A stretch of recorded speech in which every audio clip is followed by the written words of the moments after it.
जब सत्यभामा को हुआ रूप का घमंड। आइए मित्रों जाने इस रूप के घमंड की कहानी को। प्लीज लाइक सब्सक्राइब करें, कमेंट में राधे राधे जरूर लिखें। श्री कृष्ण भगवान द्वारका में रानी सत्यभामा के साथ सिंहासन पर विराजमान थे। निकट ही गरुड़ और सुदर्शन चक्र भी बैठे हुए थे। तीनों के चेहरे पर दिव्य तेज झलक रहा था। बातों ही बातों में रानी सत्यभामा ने श्री कृष्ण से पूछा कि हे प्रभु, आपने त्रेतायुग में राम के रूप में अवतार लिया था। सीता आपकी पत्नी थी, क्या वे मुझसे भी ज्यादा सुंदर थीं? द्वारकाधीश समझ गए कि सत्यभामा को अपने रूप का अभिमान हो गया है। तभी गरुड़ ने कहा कि भगवान, क्या दुनिया में मुझसे भी ज्यादा तेज गति से कोई उड़ सकता है?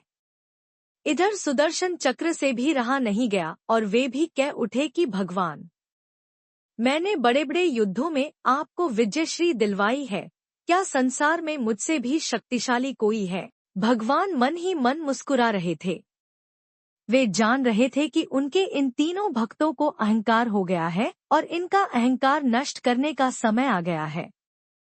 ऐसा सोचकर उन्होंने गरुड़ से कहा कि हे गरुड़, तुम हनुमान के पास जाओ और कहना कि भगवान राम माता सीता के साथ उनकी प्रतीक्षा कर रहे हैं। गरुड़ भगवान की आज्ञा लेकर हनुमान को लाने चले गए। इधर श्री कृष्ण ने सत्यभामा से कहा कि देवी, आप सीता के रूप में तैयार हो जाएं, और स्वयं द्वारकाधीश ने राम का रूप धारण कर लिया। मधुसूदन ने सुदर्शन चक्र को आज्ञा देते हुए कहा कि तुम महल के प्रवेश द्वार पर पहरा दो और ध्यान रहे कि मेरी आज्ञा के बिना महल में कोई प्रवेश न करे। भगवान की आज्ञा पाकर चक्र महल के प्रवेश द्वार पर तैनात हो गए। गरुड़ ने हनुमान के पास पहुंचकर कहा कि हे वानर श्रेष्ठ, भगवान राम माता सीता के साथ द्वारका में आपसे मिलने के लिए प्रतीक्षा कर रहे हैं। आप मेरे साथ चलें। मैं आपको अपनी पीठ पर बैठाकर शीघ्र ही वहां ले जाऊंगा। हनुमान ने विनयपूर्वक गरुड़ से कहा, आप चलिए, मैं आता हूँ। गरुड़ ने सोचा, पता नहीं यह बूढ़ा वानर कब पहुंचेगा। खैर, मैं भगवान के पास चलता हूँ। यह सोचकर गरुड़ शीघ्रता से द्वारका की ओर उड़े। पर यह क्या? महल में पहुंचकर गरुड़ देखते हैं कि हनुमान तो उनसे पहले ही महल में प्रभु के सामने बैठे हैं। गरुड़ का सिर लज्जा से झुक गया। तभी श्रीराम ने हनुमान से कहा कि पवन पुत्र, तुम बिना आज्ञा के महल में कैसे प्रवेश कर गए? क्या तुम्हें किसी ने प्रवेश द्वार पर रोका नहीं? हनुमान ने हाथ जोड़ते हुए सिर झुकाकर अपने मुंह से सुदर्शन चक्र को निकालकर प्रभु के सामने रख दिया। हनुमान ने कहा कि प्रभु, आपसे मिलने से मुझे इस चक्र ने रोका था, इसलिए इसे मुंह में रख मैं आपसे मिलने आ गया। मुझे क्षमा करें। भगवान मन ही मन मुस्कुराने लगे।